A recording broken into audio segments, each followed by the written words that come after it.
ठीक है, तो जैसे भी बच्चों मैंने परम्यूटेशन कॉम्बिनेशन अभी खत्म किया, कंप्लीट हो गया। परम्यूटेशन कॉम्बिनेशन क्या होता है, उसकी प्रॉपर्टी किस तरह से किया जाता है, उसके क्वेश्चन, उसके एक्सरसाइज सारे के सारे कंप्लीट हो गए। अब इसके बाद नेक्स्ट टर्म आता है हमारा बाइनोमियल थ्योरम का। किसका आता है? बाइनोमियल थ्योरम, जैसे कि बाइनोमियल थ्योरम। ठीक है, तो बच्चों बाइनोमियल थ्योरम होती क्या है, सबसे पहले ये हम बात आती है बाइनोमियल थ्योरम होती क्या है।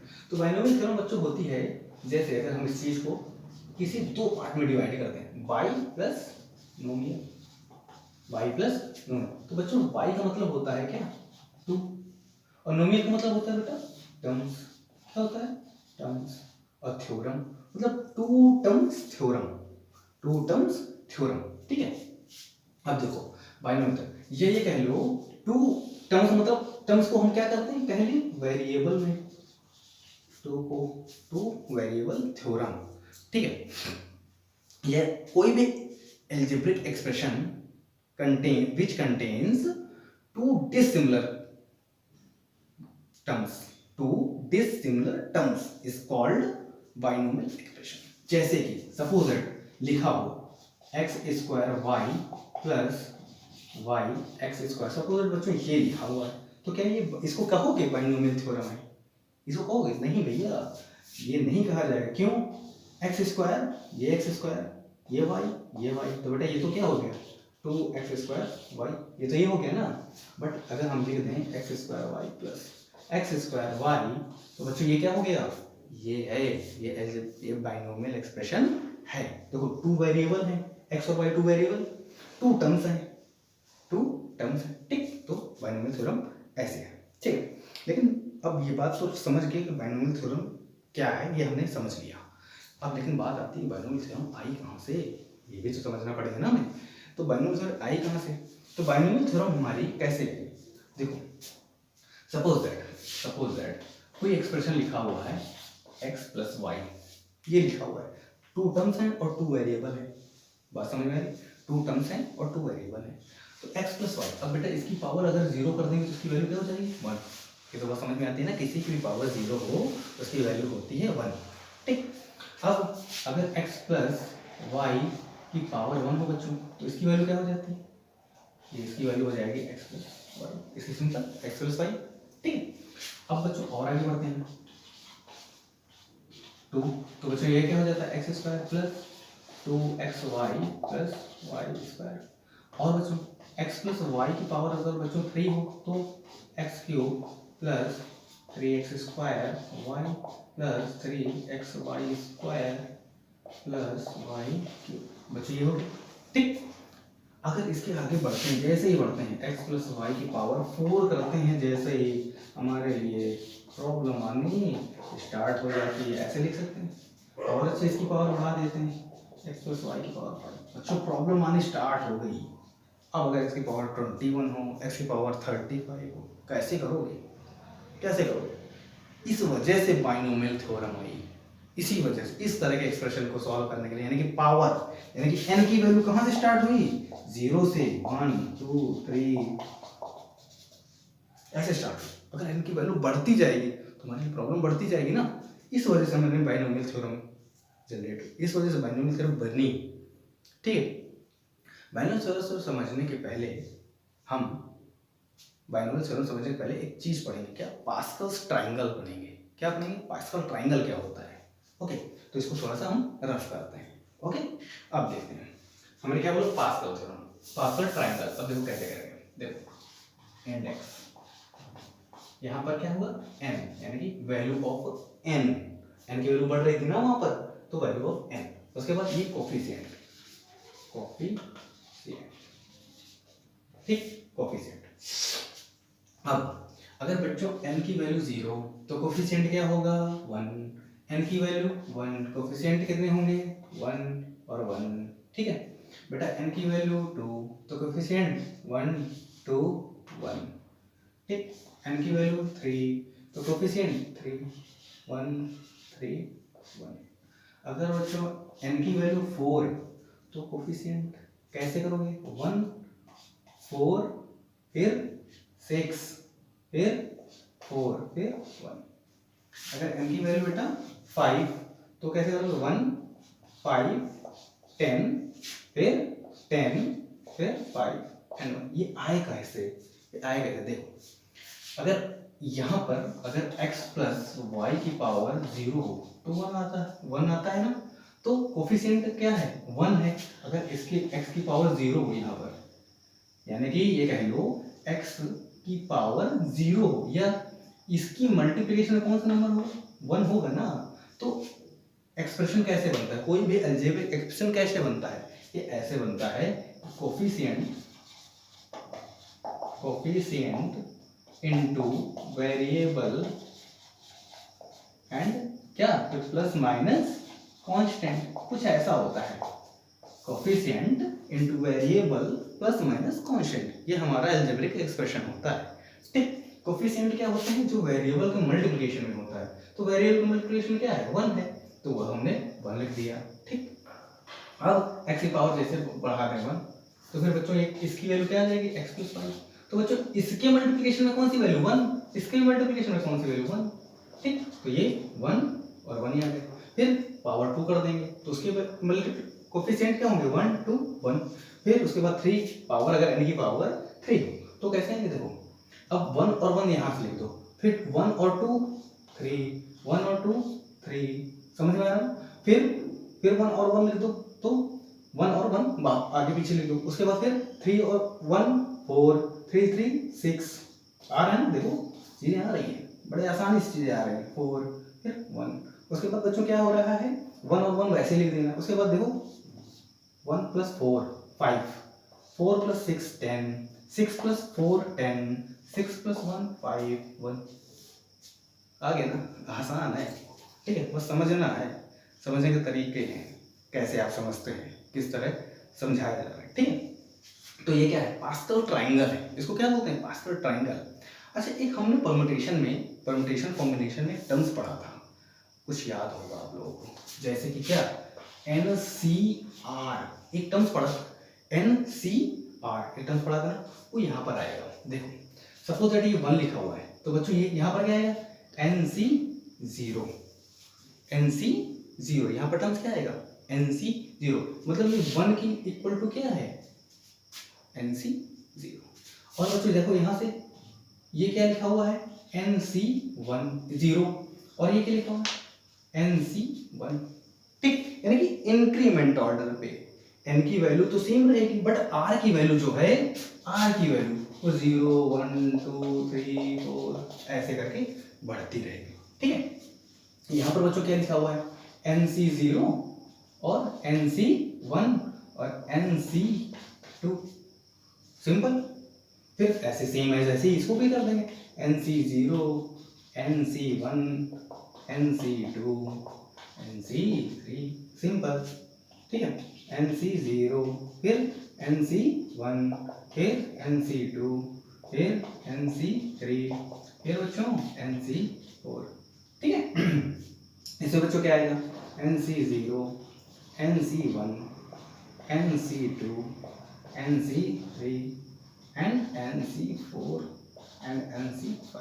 तो बेटा पावर अगर 5 है तो कितने देखो टर्म्स आ रहे हैं, देखो कितने टर्म्स आ रहे हैं 0 1 2 3 4 5, मतलब 6 टर्म्स आ रहे हैं, 6 टर्म्स आ रहे हैं। तो इस बात को समझो, देखो पावर 0 थी तो क्या टर्म्स आ रहा था 1 आ रहा था, पावर 1 है तो कितने टर्म्स आ रहे हैं 2 टर्म्स आ रहे हैं, पावर 3 है तो देखो कितने टर्म्स आ रहे हैं 4 टर्म्स आ रहे हैं। मतलब कि बात समझो कि अगर पावर n है तो टर्म्स बेटा कितने आएंगे n+1 टर्म्स आएंगे। अगर पावर n है तो टर्म्स कितने आएंगे n+1, यानी कि एक एक्स्ट्रा टर्म्स आएगा। देख लो कैसे आएगा। Suppose that x plus y equal square है, मान लीजिए। ठीक है, अब देखो ये क्या होता है हमारा x square plus y square plus 2xy होता है। अब बच्चों देखो पावर 2 है तो इसमें टर्म्स बेटा देखो कितने आ रहे हैं 3, मतलब क्या है n+1, टर्म्स बच्चों इतना आ रहा है n+1। तो इस बात को समझना है कि अगर पावर जितनी भी पावर होगी, मतलब सपोज दैट अगर एग्जांपल आपसे ले ले कि power x plus y equal to 20, x plus y की पावर 21 है, ये देते आपको, तो उसके टर्म्स कितने होंगे, कितने टर्म्स होंगे 22। सपोज दैट देखो समझो अगर x प्लस वाई की पावर 21 है तो बेटा अगर इसमें आपसे टर्म्स पूछे कि कितने टर्म्स होंगे तो टर्म्स बच्चों कितने होंगे n प्लस 1, मतलब ये क्या हो गया 21 प्लस 1 इक्वल टू 22 टर्म्स होंगे। ठीक है, इस बात ये बहुत लॉजिकल पॉइंट है, थोड़ा सा कॉन्सेप्चुअल है। ठीक है, तो इसको थोड़ा सा रफ करते हैं फिर इसके आगे। तो जैसे कि हमने एक ट्राइंगल बना लिया रफ करके, ये ट्राइंगल बन के एक पास्कल ट्राइंगल बना लिया ताकि हमें काम आए। देखो सपोज दैट अब हम यूज़ कैसे करेंगे ये वो देखना है कि हम इस चीज़ का यूज़ कैसे करेंगे। देखो सपोज दैट अब बच्चों x प्लस वाई की पावर 4 यही निकाल नहीं पाए थे क्योंकि हमने इसको क्या लिख दिया था, हमने इसको लिख दिया था x प्लस वाई की पावर 3 और x प्लस वाई, ये हमने लिख दिया था। लेकिन ये ऐसे थोड़ी ना करना है, इसमें तो हमें टर्म्स निकालने हैं ना, कितने टर्म्स होंगे। सबसे पहले 4, सब पावर क्या है 4 है तो टर्म्स कितने आएंगे 5 आएंगे ना, ये अभी हमने बताया है। ठीक है, तो 5 टर्म्स कैसे आएंगे। अच्छा एक्सप्रेशन है तो कोफिशिएंट आएंगे, वेरिएबल आएंगे, तो वेरिएबल क्या है x और y, कोफिशिएंट वो हमें निकालने, ये कोफिशिएंट ही तो है सारे। अगर पावर 1 होगी तो 1 ये कोफिशिएंट, अगर पावर 2 होगी तो ये और ये कोफिशिएंट, पावर 3 होगी 1 2 1 कोफिशिएंट, अगर पावर 3 होगी 1 3 3 1 कोफिशिएंट, अगर पावर 4 होगी 1 4 6 4 1 कोफिशिएंट। तो ये कोफिशिएंट ही हैं जो वेरिएबल के मल्टीप्लिकेशन में होंगे। ठीक है, अब देखो इसको कैसे करेंगे। अब बच्चों देखो x की पावर 4 है, ठीक, x की पावर 4 है तो स्टार्ट x की पावर 4 कहाँ पर आएगा 1 2 3 4। ठीक है, ठीक, यानी कि ये आएगा जा करके। ठीक, अब तो स्टार्ट कैसे करेंगे, सबसे पहले n की वैल्यू बच्चों क्या है 4 है, कहाँ से स्टार्ट करते हैं 0 से, यही स्टार्ट करते हैं ना, यही स्टार्ट करते हैं। ठीक, चलो आगे बढ़ते हैं। प्लस, अच्छा 20 प्लस तो प्लस लगा दिया 4c 1। ठीक, फिर आगे बढ़ो 4c 2, फिर चलो आगे बढ़ते हैं 4c 3, फिर आगे बढ़ते हैं बच्चों 4c 4। ठीक, ये आ गया। अब इसके मल्टीप्लिकेशन में कैसे टर्म्स आएंगे x की पावर। अब देखो होता क्या है, जो बाइनोमियल थ्योरम होती है वो जो पहला टर्म्स होता है मतलब सबसे पहला टर्म्स सेकंड टर्म्स, जो पहला टर्म्स होता है उसकी पावर घटती है, उसकी पावर घटती जाती है। देखो कैसे, और जो सेकंड टर्म्स होगा उसकी पावर बढ़ती जाती है। देखो कैसे। अब बच्चों x की पावर मैक्सिमम क्या हो जाएगी 4, तो x की पावर 4 एंड y की पावर 0, सबसे कम क्या है 0 0, तो x की पावर 4 y की पावर 0। अब देखो x की पावर घटेगी तो x की पावर 3 और y की पावर 1, मतलब देखो y की पावर बढ़ रही है। अब फिर आगे बढ़ो x की पावर 2 y की पावर 2। ठीक, आगे देखो x की पावर 1 और y की पावर बच्चों 3, फिर आगे बढ़ो x की पावर 0 y की पावर 4। अब बच्चों यहाँ से एक चीज समझो, यहाँ से एक चीज समझो, देखो यहाँ पर जो ये था r की वैल्यू यहाँ पर देखो 0 1 2 3 4, r की वैल्यू भी बढ़ रही है। x की पावर देखो बेटा, x की पावर 4 3 2 1 0 0 पहुंच गई। फिर देखो y की पावर 0 1 2 3 4, y की पावर बढ़ रही है, इंक्रीमेंट ऑर्डर पे है। ठीक है, लेकिन एक बात ध्यान रखना, जो x और y की पावर होगी ना, सपोज दैट x की पावर y की पावर ये जो लिखी हुई है, इनका जो बेटा पावर का जो सम होगा वो हर जगह इक्वल होगा। पावर जो होगा, पावर का सम होगा वो हर जगह इक्वल होगा। कैसे देखो, देखो बेटा अगर x की पावर 4 और y की पावर 0 है तो इनका सम कितना होगा 4 होगा ना, समझ रहे हो ना, बहुत अच्छे। फिर देखो अगर x की पावर बच्चों 3 और y की पावर 1 ये वाला, तो बच्चों ये क्या हो जाएगा, देखो 3 + 1 पावर कितना आ रहा है 4 ही आ रहा है। मैजिक है ना, मैजिक ही है बच्चों। x + y की पावर देखो 2 + 2 देखो 4, मतलब बेटा सम कहीं पर हो, दोनों वेरिएबल का जो पावर का सम होगा वो हर जगह इक्वल होगा, हर जगह इक्वल होगा। ठीक है, ठीक, तो ये हमारी एल्जेब्रिक देखो कितनी आसानी से आ गई। क्या करना था कि हमें कोफिशिएंट पता होने चाहिए, कितने टर्म्स आएंगे 4 n की वैल्यू बेटा क्या है, n की वैल्यू 4 है तो टर्म्स कितने आएंगे, टर्म्स कितने आएंगे 4 + 1, तो कितने आएंगे 5 टर्म्स आएंगे।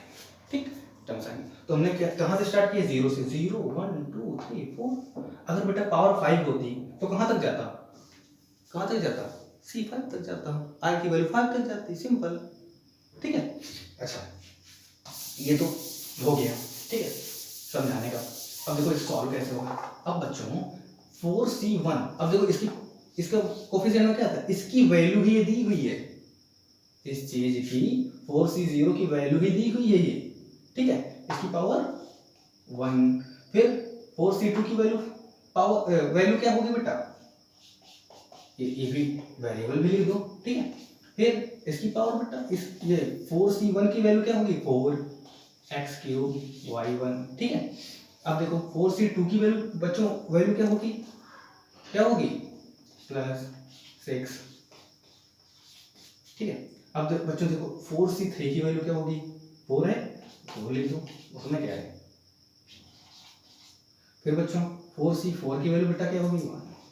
ये परम्यूटेशन कॉम्बिनेशन में कॉम्बिनेशन बहुत अच्छे से पढ़ाया मैंने, उस चीज को समझना है। अभी एक बार रिपीट भी करते हैं, हल्का सा टर्म से रिपीट करते हैं, ठीक है।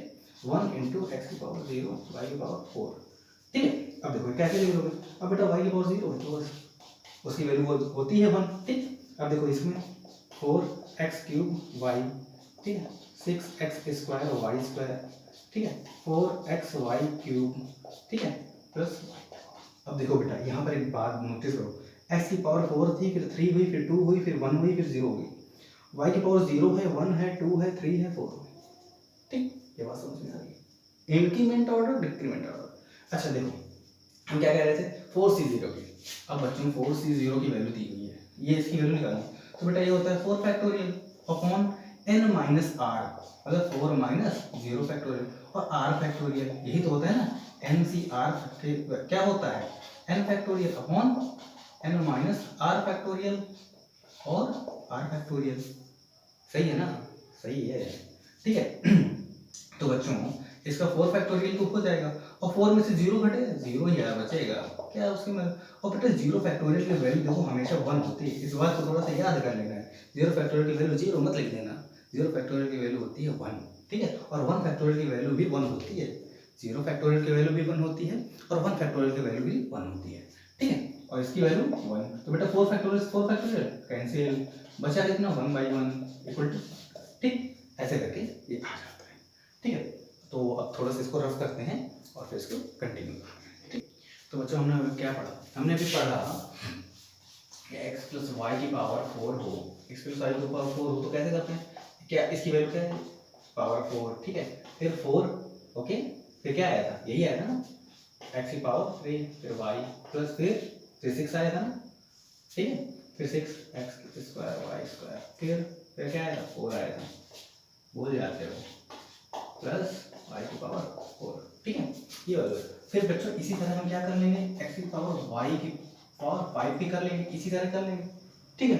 फिर उसके बाद अगर सपोज दैट x + y की पावर बच्चों n हो, तो x + y की पावर n हो तो कैसे करेंगे, देखो NC 0 से स्टार्ट करेंगे, अब r की वैल्यू बढ़ती जाएगी, r की वैल्यू 0 1 2 3 4, तो NC 1, फिर NC2, ठीक है, फिर डॉट डॉट डॉट डॉट, फिर बच्चों कहाँ तक जाएगा, NCn तक चला जाएगा, NCn तक चला जाएगा। अच्छा यहाँ पर कैसे होगा, x की पावर n हो जाएगा, x की पावर जितना है पहले उतना रहेगा, फिर x की पावर n-1, फिर x की पावर n- क्या होगा 2, फिर यहाँ पर लास्ट में क्या हो जाता है, x की पावर 0 हो जाती है ना, ठीक है। फिर यहाँ पर बच्चों y की पावर 0 और यहाँ की y की पावर 1, यहाँ पर y की पावर 2 और यहाँ पर बच्चों क्या हो जाएगा, y की पावर n, ठीक है। तो इसको और कैसे लिख सकते हैं, सिग्मा r = 0 की n, ठीक है, और NC r, x की पावर n - r और y की पावर r बच्चों, ठीक है। तो इसको हम कुछ ऐसा लिख सकते हैं, x + y की पावर n, कुछ ऐसा लिख सकते हैं, इस चीज को ऐसे रिप्रेजेंट कर सकते हैं, ठीक है। ये हो गया हमारा क्या, बाइनोमियल थ्योरम का बेसिक, ये बेसिक चीजें थी जो कि बाइनोमियल थ्योरम की होती है, ठीक है। अब इसमें कुछ क्वेश्चन कर लेते हैं, ठीक है। तो क्वेश्चन कैसे, ठीक देखो, अगर बच्चों सपोज दैट 101 की इसकी पावर ये करना है, ठीक, ये करना है, तो इसको कैसे लिख सकते हैं, बाइनोमियल थ्योरम से कैसे सॉल्व करेंगे। तो बच्चों अगर इसको 100 + 1 लिख दें, कोई दिक्कत नहीं, सभी बच्चों ने कहा कोई दिक्कत नहीं। तो बच्चों एक इसको क्या लिख सकते हैं, देखो इसके वेरिएबल क्या, इसके कोफिशिएंट क्या होते थे, 1 4, तो थोड़ा सा जब प्रैक्टिस कर लोगे ना तो ये सारी चीज़ें लर्न हो जाएंगी। ऐसे तो आपको अभी निकालेंगे, जब थोड़ी सी प्रैक्टिस करेंगे ये चीज़ें लर्न हो जाएंगी। कोफिशिएंट क्या थे? 1 4 6 फिर 4 फिर 1, यही तो कोफिशिएंट है ना। अब बच्चों x, अब देखो यहाँ पर क्या था? x की पावर 4, मतलब कि क्या? 100 की पावर 4, 100 की पावर 4, यही तो था ना। और y की पावर 0, मतलब 1 की पावर 0 प्लस, अब बच्चों इनटू 100 की पावर बेटा यहाँ पर क्या होगा? घट। अब x का इंक्रीमेंट ऑर्डर स्टार्ट हो जाएगा और y का डिक्रीमेंट ऑर्डर, y का इंक्रीमेंट ऑर्डर स्टार्ट हो जाएगा और x का डिक्रीमेंट ऑर्डर स्टार्ट हो जाएगा। तो 1 की पावर 1, और बच्चों इसके आगे 100 की पावर 2, फिर और 1 की पावर 2, फिर इसके आगे देखो 100 की पावर 1 एंड 1 की पावर 3। इसको थोड़ा सा नीचे लिख देते हैं, ठीक है, एक टर्म से नीचे लिख देते हैं, प्लस 1 एंड 100 की पावर 0 एंड इनटू 1 की पावर 4, ठीक है। अब देखो इसकी बेटा ये इसका क्या आएगा? इसकी पावर क्या है? ऐसा कितने 1 2 3 4 6 7 8 0 होंगे जाकर के 8 0, ठीक है, प्लस अब इसका कितने 0? 6 0, 100 की पावर 3 6 0 होंगे और 4 का मल्टीप्लिकेशन, तो ये इतना आ गया, ठीक है। फिर 6 और 100 का स्क्वायर, मतलब ये 6, ठीक है, 60,000, फिर 400 प्लस 1, x की पावर 0 है, वो उसकी वैल्यू 1 और 1 की पावर 0 1, ठीक है। अब बेटा इसको सिर्फ ऐड करना है, देखो 1 तो 1 आ गया, उसके बाद 0 फिर 0 फिर 0 मतलब 0, ठीक है। फिर क्या आएगा? 4 बच्चों आ गया, फिर क्या आएगा? देखो 3 टर्म्स के बाद 3 टर्म्स और उसके बाद 5 और 0 6, उसके बाद बेटा ये कितना है? 5 टर्म्स है और ये कितने टर्म्स है? 3 3 2 5 और 6 0, देखिए 0 4, उसके बाद फिर बेटा 1 2 3 4 5 6 7 1 2 3 4 5 6 7 और 0 1, बेटा क्या आंसर आएगा? ये आंसर आ गया, ठीक है। इसी कैलकुलेशन थोड़ा सा ट्रिकी हमने कर दी है, थोड़ा सा वे थोड़ा सा डिफरेंट किया है, ठीक है ना। वैसे तो ऐसे आप ऐड करते हैं कि भाई 0 0 ऐसे लिखा, डबल 4 सारे 0 ऐसे लिखे, फिर 400 ऐसे करके लिखा, फिर 400 यूँ करके, फिर 1 ऐसे करके थोड़ा लिखा, है ना। बट मैंने थोड़ा सा डिफरेंट वे किया है, ठीक है। कैलकुलेशन भी समझेंगे, बट अभी मेन कॉन्सेप्ट क्या है, मेन चीज़ क्या है कि हम कॉन्सेप्ट को बिल्डअप करें, कॉन्सेप्ट को समझें, ठीक है। तो बच्चों क्वेश्चन लेते हैं, देखो क्वेश्चन लिख लेते हैं, क्या लेते हैं? √3 + 1 की पावर 4 माइनस √3 माइनस 1 की पावर 4, ठीक है, माइनस बीच में लिखा, तो उससे घबराना नहीं है, उससे डरना नहीं है ना। डर के आगे क्या है? जीत, यानी कि माउंटेन ड्यू, है ना। डर के आगे जीत है ना, कौन? ऋतिक रोशन करता है ना, हाँ, तो डर के आगे जीत है। देखो अब इसको क्या करेंगे, जैसे कि अभी हमने अलजेब्रिक एक्सपेरिमेंट को सॉल्व किया था, वैसे करेंगे। तो देखो कैसे करेंगे, पावर 4 है तो टर्म्स कितने आएंगे बेटा? 5, ठीक। देखो कैसे आएंगे, एक कोफिशिएंट 1 आएगा, फिर दूसरा कोफिशिएंट 4, फिर 6, फिर 4, फिर 1, ठीक। ये इस वाले को इसका है, ठीक। तो देखो इसको ऐसे कर देते हैं, √3 + 1 की पावर 4 अलग अलग कर देते हैं, ठीक है। अब देखो इसकी पावर क्या, इसको बेटा मल्टीप्लिकेशन में वेरिएबल कैसे आएंगे? √3, ठीक है, √3 पावर क्या होगा? मैक्सिमम पावर क्या है? 4 है, फिर 1 की पावर 0 मिनिमम पावर, ठीक। और आगे देखो √3 इसकी पावर बेटा क्या है? 4, तो यहाँ पर क्या होगा? 3 इंटू 1 की पावर 1 प्लस थोड़ा सा 6, ठीक है, फिर इंटू √3 की पावर 2 इंटू 1 की पावर 3, ठीक, फिर प्लस, फिर √3 इंटू √3 की पावर क्या होगा बेटा? 3 2 1 इंटू क्या? 1 की पावर क्या? 3, ठीक, फिर बेटा प्लस, ठीक है, 1 इंटू √3, अब बेटा इसकी पावर क्या हो जाएगी? 0, क्या हो जाएगी? 0 इंटू 1 की पावर 4, बच्चों ये आ गई यहाँ पे, ठीक है। सेम है इसकी कंडीशन होगी √3 माइनस 1 की पावर 4। अब इसको कैसे करोगे? अब देखो सपोज दैट यहाँ पर अगर प्लस ऐसे करके और -1 की पावर 1 -1 लिख दें, ऐसे करके कुछ लिखें, ठीक है। इसको और अच्छे थोड़ा सा मैं लिख देता हूँ, +1 माइनस ये +1 माइनस ब्रैकेट में लिख दिया मैंने, तो अब तो वही हो गया ना, ये क्या हो गया बेटा, ये x है, अरे क्या हो गया भाई, सेम हो गया ना, अब क्या दिक्कत, बढ़िया आगे बढ़ो। प्लस फिर बेटा इसके 1 कोफिशिएंट 1 है, 4 6 4 1, ये कोफिशिएंट याद रखना है, ठीक है, याद करना, जब मैक्सिमम प्रैक्टिस करोगे सब याद हो जाएंगे। और उसके बाद फिर बेटा रूट की पावर 4 और 1 की पावर 0, फिर 4, फिर रूट 3 की पावर बेटा क्या आ जाएगी यहाँ से 3, फिर -1 बेटा आएगा यहाँ पर, अच्छा यहाँ पर -1 आएगा, ये -1 की पावर 1, फिर 6 इंटू रूट 3 की पावर 2, फिर माइनस की पावर बेटा 2, ठीक है, फिर प्लस, फिर 4 इंटू रूट 3 की पावर बेटा 1 और -1 की पावर 3, ठीक है, फिर प्लस, फिर 1 इंटू रूट 3 की पावर बेटा 0 और 1 की पावर -1 की पावर 4, ठीक। अब देखो -1 की पावर अगर इवन है, क्या है, इवन है, तो उसकी पावर क्या, उसको वो क्या रिजल्ट क्या देगा, पॉजिटिव देगा। अगर पावर n की वैल्यू, अगर n की वैल्यू -1 की वैल्यू, -1 की पावर अगर इवन नंबर है तो वो क्या आ जाएगी, पॉजिटिव वैल्यू देगी। अगर -1 की पावर बेटा ऑड नंबर है तो क्या वैल्यू देगी, नेगेटिव वैल्यू देगी, है ना। तो इस चीज को यहाँ पर सॉल्व करना है, ठीक है। देखो अब बेटा 1 तो 1, ठीक है, रूट 3 की पावर 4 और -1 की पावर वो भी 0 ही होगी, जा करके वो 0 का 1 ही होगा, ठीक है, 4 इंटू, अब बेटा रूट 3 की पावर 3। अब देखो बेटा इसमें माइनस है तो ये क्या बना देगा, माइनस, ये यहाँ पर क्या बना देगा, माइनस, ठीक है, फिर प्लस 6 इंटू रूट 3 की पावर 2। अब बेटा ये -1 की पावर 2 है, इवन नंबर है तो पॉजिटिव वैल्यू देगा। अब ठीक है, कोई दिक्कत नहीं, चलो आगे बढ़ो।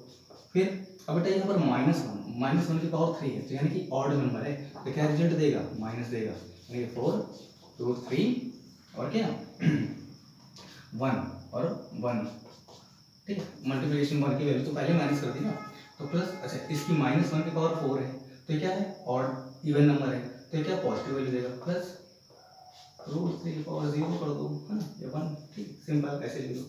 अब देखो अब बच्चों हमें ये बताओ, ये बीच में यहाँ पर माइनस लगा हुआ है, यहाँ पर माइनस लगा हुआ है, तो बेटा माइनस कर दो। अगर माइनस की यहाँ पर अंदर एंट्री होगी तो क्या होगा, जो पॉजिटिव होगा वो माइनस हो जाएगा, तो माइनस रूट 3 की पावर 4 इंटू 1 तो 1, ठीक है, और फिर माइनस प्लस 4, ठीक है, और फिर बच्चों क्या हो जाएगा, अच्छा रूट 3 पावर 3 प्लस, अच्छा माइनस, फिर प्लस और माइनस, फिर माइनस और प्लस में मल्टीप्लिकेशन होगा तो क्या हो जाएगा, -6 इंटू रूट 3 की पावर 2, फिर माइनस प्लस 4 रूट 3, फिर माइनस रूट 3 की पावर 0, ठीक। अब ये रिजल्ट आ गया, और ये वाला पॉजिटिव था तो इसको ऐड कर दो, जैसे लिखा हुआ ये उसको ऐसे ही कर दो यार, बहुत हुआ, ठीक है, और फिर 4 रूट 3 की पावर 3, फिर बच्चों रूट 3 की पावर 1 की पावर कुछ भी हो बेटा 1 ही वैल्यू आएगी तो हम नहीं लिख रहे हैं, ठीक है, रूट 3, फिर बच्चों रूट 3 की पावर 0। अब बेटा देखो रूट 3 से रूट 3, ठीक है, और फिर ये 6, ये माइनस, एक प्लस का एक माइनस का, और बच्चों क्या है रूट 3 की पावर 3, ठीक, ये वैल्यू आ गई। अब देखो क्या आ रहा है, देखो 4 3 रूट 3 और 4 3, बेटा 4 और 4 कितना होगा, 4 4 8 रूट 3 की पावर 3, और देखो 4 रूट 3 प्लस 8 रूट 3, और देखो बच्चों क्या है, और तो कुछ आ ही नहीं रहा, हमें तो कुछ नहीं दिख रहा, ठीक है। अब इसी को बस सॉल्व कर लेना है। तो बेटा देखो इसकी पावर 3 है, रूट 3 की पावर 3 है, तो देखो 8 बाहर लिख लो और रूट 3 इंटू रूट 3 यही लिखा हुआ है, ठीक है, ये तो लिखा हुआ ना, प्लस 8 रूट 3। तो देखो ये रूट 3 से रूट 3 का मल्टीप्लिकेशन क्या होगा, 3 हो जाएगा ना, तो 8 3 24, एक रूट 3 बचा था ना, तो रूट 3 ऐसे लिख दो, प्लस 8 रूट 3। तो वैसे बेटा इसको 24 और 8 को जब ऐड करोगे कितना आ जाएगा, जाकर के कितना है 32 रूट 3, यही हमारा फाइनल क्या है answer, that is the answer, ठीक है, गुड लक।